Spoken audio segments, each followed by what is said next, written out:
On August the 18th, 1929, the once silent sky of Ethiopia was pierced by the roar of a French Potez 25 single-engine twin-seater biplane, piloted by Antoine-André Maillet. This sound, this event, resonated across Ethiopia and was felt throughout the African continent. Unbeknownst to most Ethiopians, it was a clarion call. Aviation as an inspired catalyst to nation building. The fiercely independent peoples of Ethiopia swiftly rose to the challenge by spawning homegrown developed training facilities, pioneering Ethiopia's first batch of pilots, including the first female Ethiopian pilot, maintenance technicians, and aviation technology.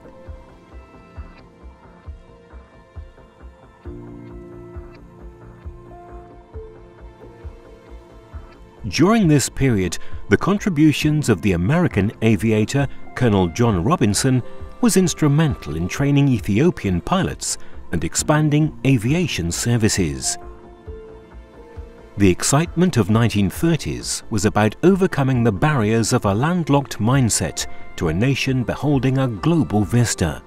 What beckoned was the thrill of adventure, propelled by boundless perspective in the realm of reach and speed, with the implications of new opportunities and potentials in communication, transportation, and commerce.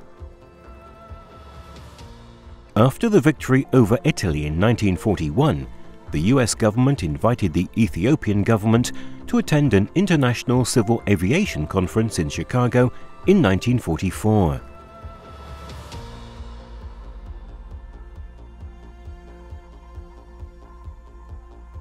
This made Ethiopia one of the few African nations to sign the convention of the International Civil Aviation Organization. Exactly 1 year later, on December 21, 1945, Emperor Haile Selassie set in motion the wheels of modernization by establishing the country's first commercial carrier called Ethiopian Airlines, codename EAL.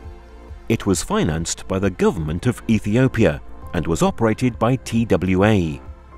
Initially, 5 Douglas C-47 Skytrains, popularly called DC-3s, were bought. These aircraft were flown to Addis Ababa in February 1946. By July of the same year, 4 more Skytrains joined the fleet, and additionally 3 more in 1947. EAL's first scheduled service took place on April 8, 1946 to Cairo. The 5 main routes in the early years were Asmara, Djibouti-Aden, Khartoum, Cairo. The carrier recorded a remarkable £40,000 profit for 1949, thus instilling the unique ET culture of discipline and work philosophy, hence a profitability DNA.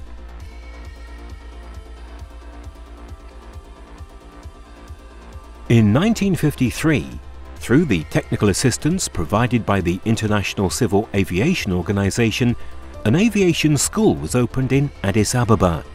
The first 60 trainees of the school were trained in communication, navigation, aircraft, meteorology, radio operation, and maintenance. On the 14th of July 1953, a new agreement with TWA that succeeded the original one was signed. Unlike other companies, the airline's preamble stated that it was the ultimate aim that EAL shall eventually be operated entirely by Ethiopian personnel. Also, in 1955, EAL inaugurated a self-owned maintenance facility. EAL introduced 2 aircraft in the 50s. 3 Convair CV-240s in 1952 unveiled forward-facing luxury interior seats and pressurized cabins, which eventually served domestic and regional routes, while 3 longer-haul 4-engine aircraft, Douglas DC-6, were assigned the international destinations as far as Europe. EAL joined the International Air Transport Association, IATA, on the 1st of January 1959. The jet age and route expansion. In December 1962, the arrival of two Boeing 720s marked the carrier's entrance into the jet age. These modern equipment were instrumental in expanding the airline's network into West Africa, including Lagos, Nigeria, in 1964. The East-West Africa link was groundbreaking, in that for the first time it was possible to fly direct in both directions without having to take the much longer route via Europe. The first jet service in Africa took place on the 15th of January 1963, penetrating deeper into the African and European network, and brought about the advent of airline alliances. In 1963 and 1964, Ethiopian was instrumental in providing the logistics during the height of the Pan-African movement and the formation of the OAU, Organization of the African Unity, headquartered in Addis Ababa. The jet age ushered a pressing need for advanced training and better airport infrastructure, and thus launching Bole International Airport in 1963, where the company set its headquarters.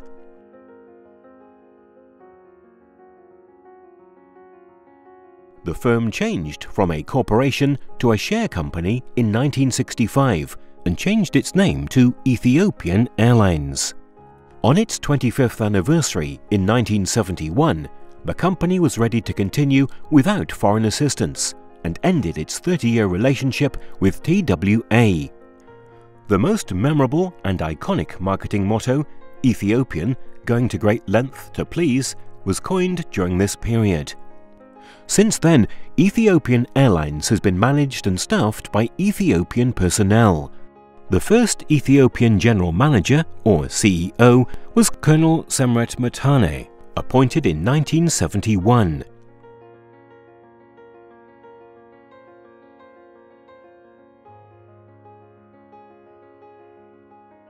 Ethiopian was the first African airline to fly to China and the fourth among all world airlines. The 727s arrived in the late 1970s as a replacement for the oldest Boeing 720s. In 1982, Ethiopian became the first African carrier in ordering the Boeing 767, as well as the first airline to order the Boeing 767-200ER. In 1984, the first of these aircraft set a new distance record for a twinjet, flying 7,500 miles non-stop from Washington, D.C. to Addis Ababa on delivery to the company. The Sahel route, the second trans-African expansion to the west, consisting of Niamey, Bamako and Dakar, provided direct link to the network in 1984.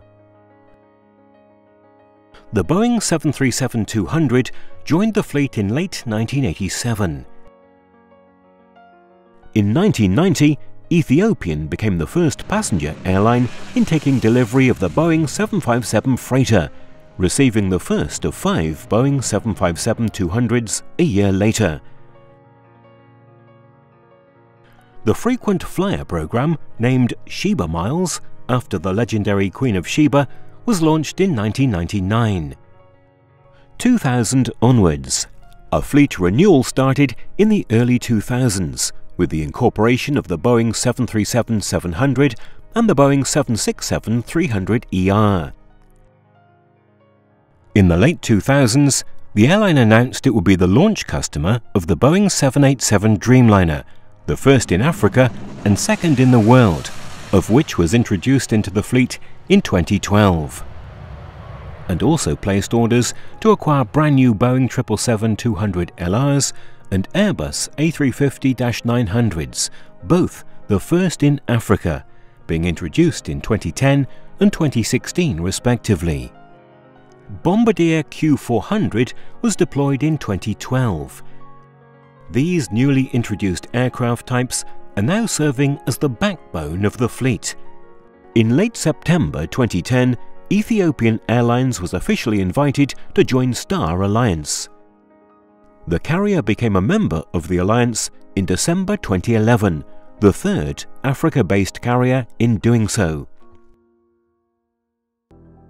Under the tutelage of Group CEO Tewolde Gebremariam, Ethiopian Airlines surpassed all projections of Vision 2025 as early as 2018 and 2019.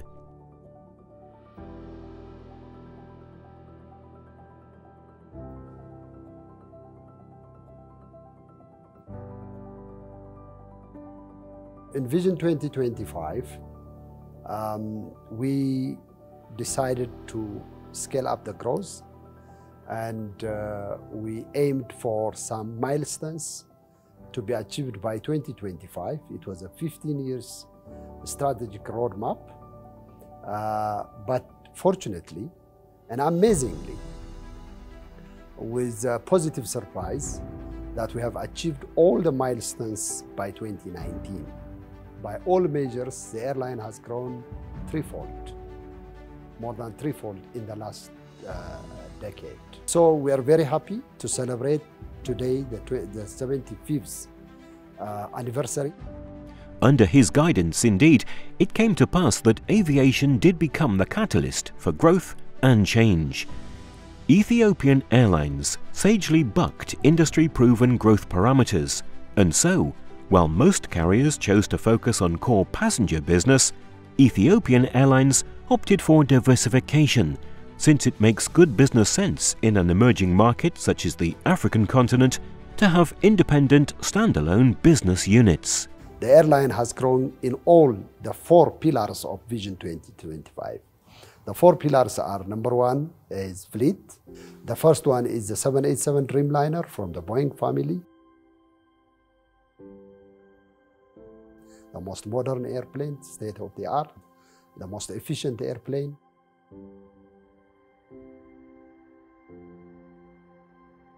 And the second one is the Airbus A350, again, the most modern airplane in the Airbus family. So these are the 21st century aviation technology products. Long haul, wide body. We also have small airplanes like Bombardier T400 and the 737. The diversity of the fleet was unavoidable. The second one is human resource development. So we decided early on to invest in the Aviation Academy. I remember we invested around 100 million US dollars.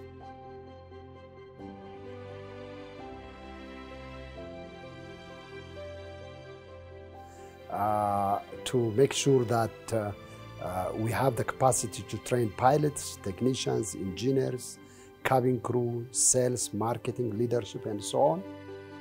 Now, we are very happy to see that not only we are self-sufficient, but we have started to train people and export to the rest of the world so that they can get a better quality jobs in the Middle East and Europe.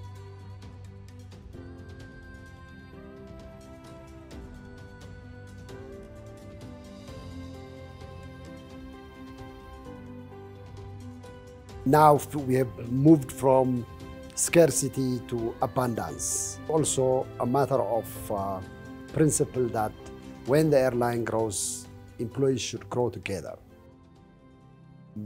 And then the third one was the infrastructure, as I said. Not many airlines invest in infrastructure. Ethiopian Airlines has now decided, by entering into hotel and travel and tourism, to play its own leading role for our country. Like the hotel where we are in today, Ethiopian Skylight Hotel. This is a hotel, the largest hotel in our country, with 375 rooms and big conference center, which is the first phase only. And as you have seen, the second phase is now coming up, which will have 630 rooms, and combined phase one and phase two will be more than 1,000 rooms, which will be the largest in the continent. This is also paving the way for the airline to significantly play its role in the tourism development of the country. We want to be the catalyst.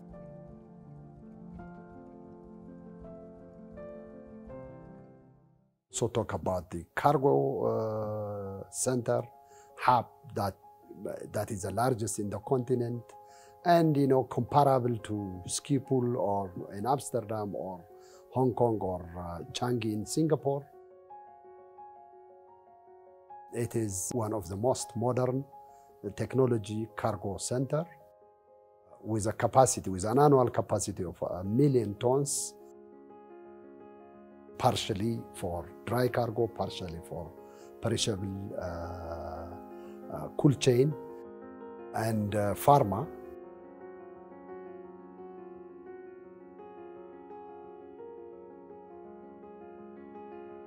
We had to build our own MRO services, their maintenance hangars, the engine, the component sales. Last time you saw the engine test capabilities that we have built, and today the engine shops are expanded to accommodate the new engines, the new technology engines, Gen X from GE and also XWB from from Rolls-Royce. The catering facility, because we have also the largest catering facility in the continent, which can produce about 100,000 meals a day. Right now, before COVID, we have reached about 50,000, so half of its capacity. So we have quite substantial room for growth.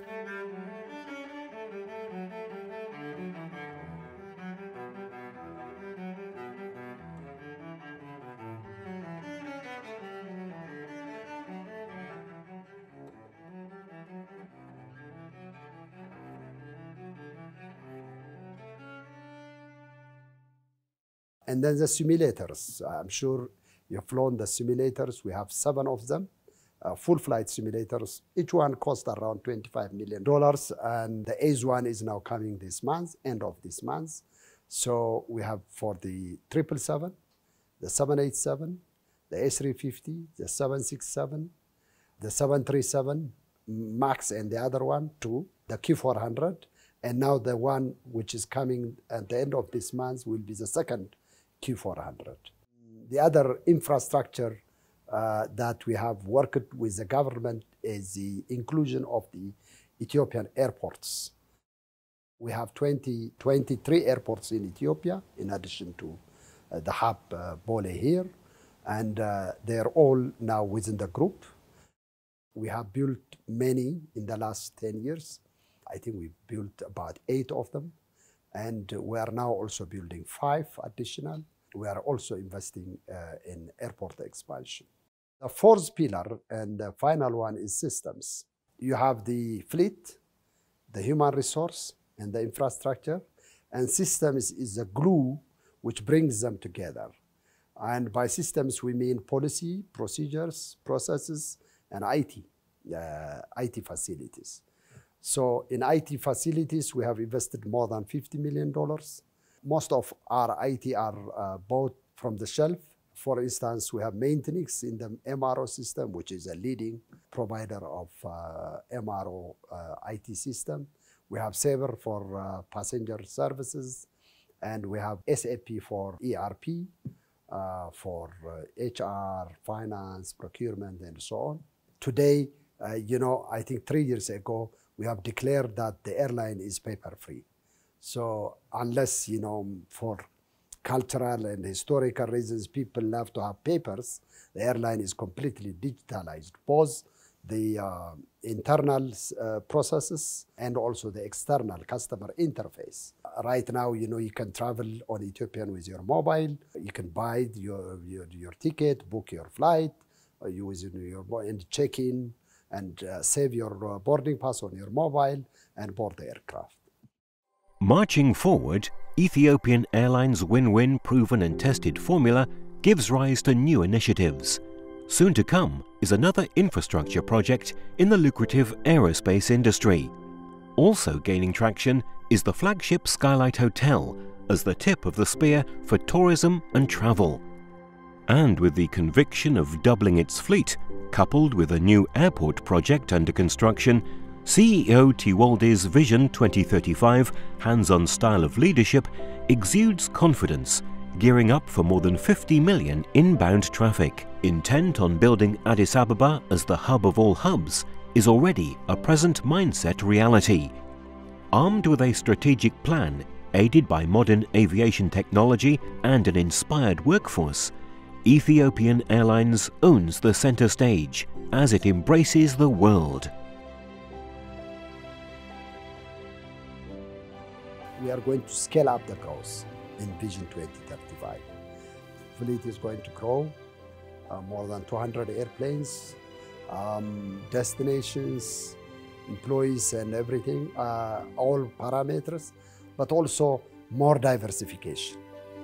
So we will be expanding our presence in the travel and tourism sector, as I said before. We will be diversifying into aerospace manufacturing, which we have started recently. In the travel and tourism sector, we are aiming single-handedly to bring more than 15 million tourists to Ethiopia by 2035, which currently is less than 1 million, as you know.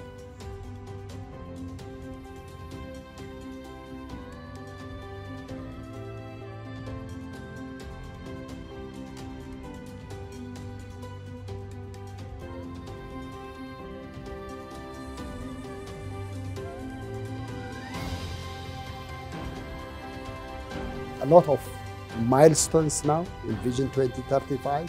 Also in our academy, we will not focus on the needs of the airline, but also Ethiopia is more than 110 million people, mostly young workforce, and close to 50 universities all over the country, graduating hundreds of thousands of engineers every year. So we want to train them in the aviation academy so that we can find them jobs all over the world. So quite significant growth in our Vision 2035. And again, you know, it may look like when we introduce it, we will discuss it, but we will have a lot of people telling us again, oh, this is another daydream, but it will be a reality.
That's exactly what we wanted, right there.